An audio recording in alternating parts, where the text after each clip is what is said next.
Welcome to the latest episode of Five on the Floor on the Five Reasons Sports Network. Thanks for joining us on your favorite podcast app. We're now on Red Circle, Google Podcasts, Apple Podcasts, also Spotify. And you can find us on the Five Reasons YouTube channel. Typically, we stream after games. Didn't do that today because of the championship games going on. So we'll get back to that on Tuesday when the Heat are in Cleveland. Also, check out the great sponsors of the Five Reasons Sports Network. If you listen to this, you still got time to get in on Prize Picks because we're going to post this pretty quickly when we finish it. Make sure you get in before the AFC Championship game today. Use the code 5, F-I-V-E. Get your initial deposit matched up to $100 at prizepicks.com. Also, for all your betting needs, use the code 5RSN. That's the number 5RSN at betteredge.com. That's B-E-T-T-O-R edge.com. That's legal, just like Prize Picks. It's legal in the state of Florida. Again, no offshore stuff, none of that. You get the line that you want because you are betting against others that are using it instead of betting against the book. BetterEdge.com, use code 5RSN. Prize Picks, use the code 5. And now today's abbreviated episode. All right, welcome back to Five on the Floor. Here's today's floor plan. I got Brady Hawk. You can follow him at Brady Hawk 305. I've got Alex Toledo. You can follow the Tropical Blanket. A lot of people did not even realize the Miami Heat were playing today, including the Miami Heat.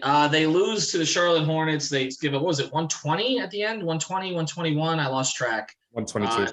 122, even better. Third quarter, they get off to a quick start, 10-1, seemed to take control of this game, and then just completely relax. We will focus some on this game, which is now one of the worst losses of the year. We had a list of these earlier. This one is right up there, and right up there in part because it seemed like this team turned the corner, and we should know that that's the time you bet against them. But additionally, we're going to talk about some of the players who played well against the Heat today because, they need reinforcements. And it seemed like an audition games for a couple of guys on the Charlotte Hornets. Let's do a quick synopsis. If I was just to say to you in a minute or less, Brady, what went wrong today? What went wrong today? Down the Biscayne. Five on the floor, ride for my dogs. Where here's the thing, you can check the score. Hustle hard, couple scars, wearing bubble frauds. Just like Butler said, you in trouble, y'all. Kept the floor playing, got it all banned. Y'all seen the block, stop with one hand. And Pat we trust, it's power, have the guts. We're here to bring the heat, y'all can hang it up. Welcome to Five on the Floor, a daily insider show on the Miami Heat and the NBA, featuring Ethan Skolnick, Greg Sylvander, and Alex Toledo, plus others from the Five Reasons Sports Network. Yeah, that's not an easy answer, but I'll just basically say I think that was probably the worst defensive game of the season for the Heat. And we talked so much about every game is the same thing. Like this team is basically every game they've lost has been the same story. It's been they don't shoot well from three. Which, happens again in this game. What did they shoot? Actually 32%, which is actually good for their standards. But the defense was just horrible. It's usually the other way around. Usually they're just in the mud games where they just can't score. But this was a weird thing because this wasn't schematic based either. Like they got 122 put up on them by the Hornets, but it was like no effort. And as much as we sit here all the time and we praise specifically Bam, and I'm not putting this all on Bam specifically, but he anchors this defense, and he didn't really seem to just have it going from start to finish in this game. Like, he had a really good start, and he had a quick 11. After that, it kind of fell off. Like, he wasn't looking for a shot. Like, he was a little bit off ball. He wasn't, like, available on the roll. And the defensive stuff, like, there were just too many pockets of this game. And I know, Ethan, you mentioned it because of the Prize Picks thing, and I was also watching for this reason. The rebounding situation, like, he was not even able to kind of be in the mix for rebounds. Like, he just didn't seem to have that energy, which is weird because he was playing – in his hometown. And then there's the play on a jump ball in the middle of the court. Plumlee ends up getting with like 7 seconds on the shot clock. He drives by Bam to get the lay-in, and that pretty much iced the game. Like, if that's happening late in the game, when you're supposed to kind of have maximum effort, and Plumlee is driving by one of the best defenders in the league, that's just that summed up the game perfectly, in my opinion. So the offense, they put up 117, which is good for their standards. But they have this inconsistency factor that just continually strikes. They have these moments where it looks good. They have the other moments where it looks bad. And they actually had Jimmy engaged, which is wild. They had a Jimmy game where he was like laughing, trolling around, just walking into 28 points, and they still weren't able to consistently do things on either end. Alex, Ed? I mean, look, this is one of those games, classic Heat games, like you said, maybe not the worst or even top, bottom three worst losses of the season, based on some of the other ones we've seen. But it's up there really just because this was a game they should have had. And it's not necessarily about who's on the floor for the Hornets because they had most of their guys except like Kelly Oubre. And but really what I'm trying to say is all of them but LaMelo got going. Like even LaMelo, who didn't have a great game, didn't really have that poor of a game either. And just about everybody else on the Hornets roster got going, right? People who really actually take shots and have a big role, all of them got going if you go and look at their shooting. And the bigger thing than that is just they got out rebounded by 11 by this Hornets team. Like they're not good at that at all. Like they even put up a whole graphic about it on the broadcast about how they don't defend and don't rebound. So this is one of those games where I think they were a little bit sloppy defensively, and then just getting out rebounded by this team by double digits is frankly like unacceptable, right? And not that rebounding has been a huge problem for them. They've actually done a pretty good job, mostly with their defensive rebounds. It just wasn't there tonight. A lot of like second chance points. They won the turnover battle, but when you're not really hitting threes and the other team gets hot, and then they're also getting all these easy points off of you because you're sloppy and just giving stuff up in the paint that they usually don't. Like the Hornets went 21 of 24 at the rim. And meanwhile, on the other side, the Heat took twice as many mid-range shots as the Hornets. So it's just one of those weird games where it felt like their effort wasn't completely there. But I don't know. It's just hard to blame it on one thing. But the rebounding part was definitely the one that stood out to me. All right. So there's going to be an overreaction to this naturally because that's what Heat fans are going to do. Although I did not see the engagement on Twitter today. So I think people were more focus on the football for obvious reasons. And the overreactions are going to be about the rebounding and they're going to be about the defense. And I don't really think I don't think those are the conclusions that we should draw as long-term conclusions. I think this is a short-term conclusion day in terms of, again, an afternoon game. And I come back to one thing with this team that is frustrating. They think they're better than they are. I keep coming back to this with some of these losses this season. If you start to look at the Spurs game, the Pistons game, I mean, how many of these games, and again, that tonight, it's just they're not good enough to relax. And I don't know, after they've had a stretch of defense the way they've played it, and again, 4 games holding teams to 96 or under in the last few weeks, and everything that they've done, I don't understand why again they think they can just kind of show up against the team. I mean, some of these teams, and here's the reality, most of these teams have better shooters than they do.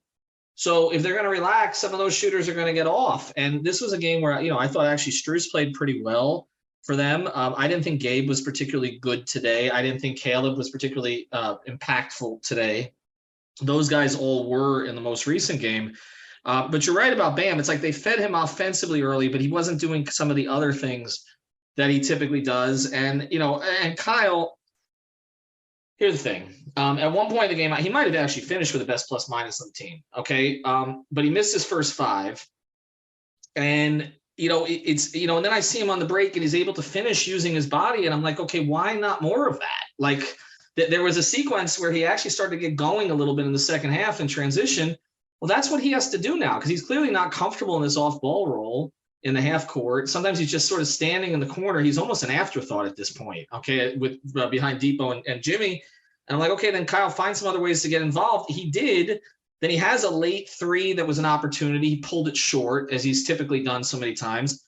And so, again, they don't have enough shooting to overcome being lackadaisical in any way for any stretch of the game defensively. And to me, that's their takeaway on this. Now, after we introduce a couple of sponsors, I want to talk about a couple of the Hornets players, but I also want to talk about whether or not this changes anything as we approach the trade deadline, because I have a question related to that. We do want to mention a couple of our sponsors who always sponsor our post games, though. Lynette, insurancebyLynette.com. Go there. Again, that's 2 N's and 2 T's. She's at Aggressive Insurance. She's a huge friend of the program. You see her on the streams all the time commenting. She knows more about the Heat than all of us combined.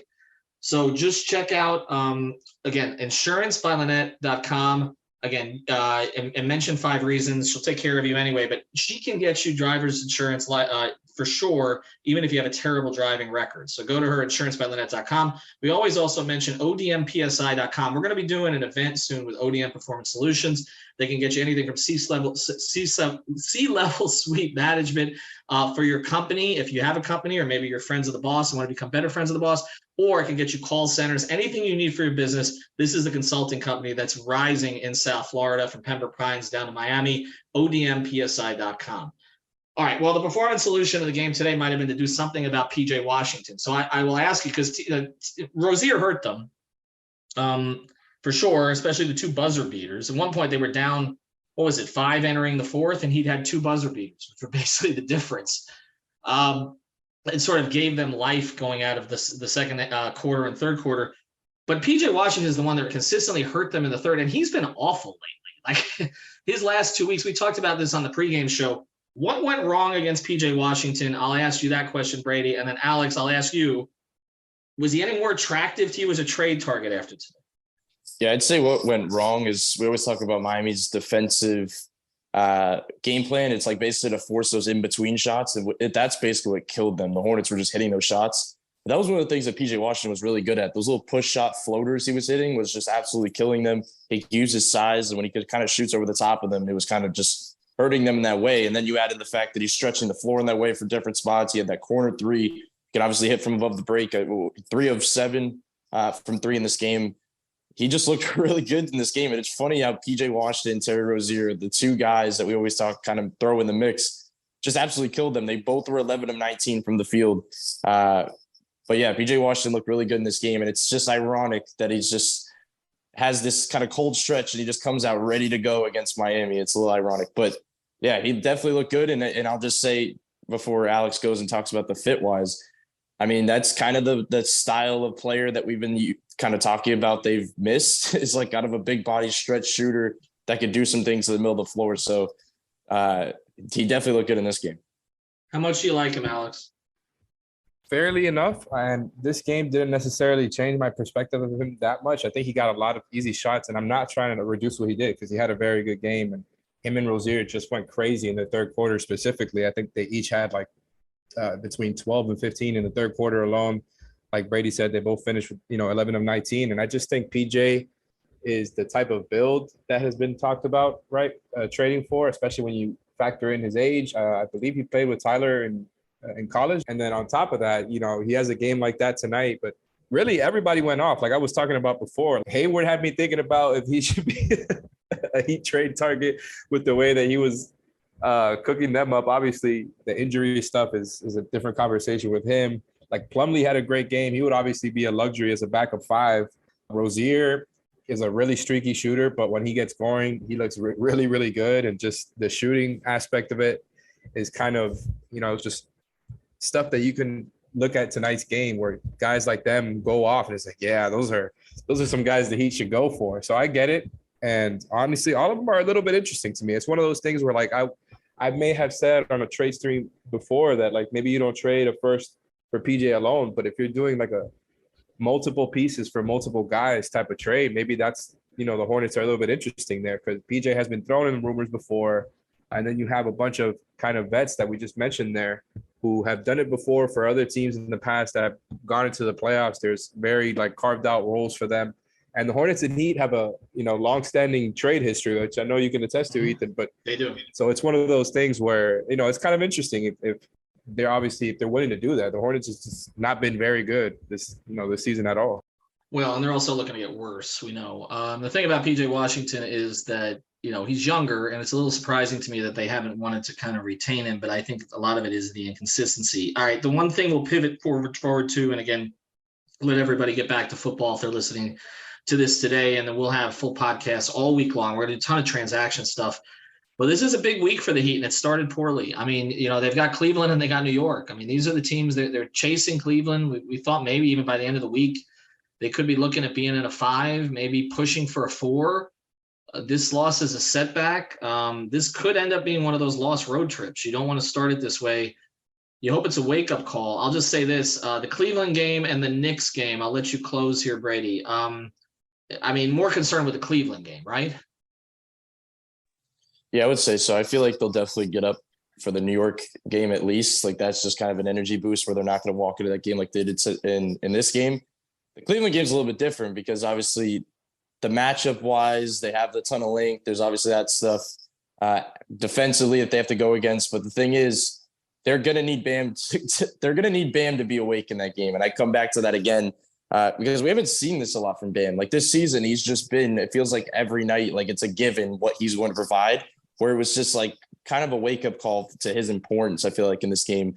And what they did early in this game against the drop, they're going to have to do against Cleveland. Like I always say, Cleveland's kind of copying Milwaukee in a way where defensively how they do things with the drop and Mobley as a help defender. Bam's going to have to take that mid-range jumper. He's not going to be able to fade into that baseline and let others operate. So New York and Cleveland, like you said, I think this should be a wake-up call. But this feels like something that they probably will ultimately split. But now that you lost this Hornets game, you got to try to grab both. And the weird part about the Bam thing, like you said, was he was engaged offensively early. Usually when he's engaged offensively early, he stays engaged throughout the game. He wasn't. It wasn't just him, though. I mean, he wasn't himself. And now you see what happens when he's not himself. Like that's the larger issue here is like if he's not on point, they really struggle. I mean, that's, even on the defensive end and especially on the defensive end in some situations, it's just not good enough today. So disappointing performance from the Heat. I was saying they were trending with the 15-16 team. I'll have to take a look if they won or lost their 51st game, but they were there at 28-22, fall to 28-23 today. 31 games left of the season and a very difficult road trip coming up that's going to test them leading into the trade deadline. So we'll see how that plays out. Thanks to Alex. Thanks to Greg. Thanks to our sponsors, odmpsi.com, insurancebylynette.com, betteredge.com. Use that code 5RSN. Prize Picks, use the code 5, FIVE. Bam, you screwed up my free Burrow square today. Have a good day, everybody.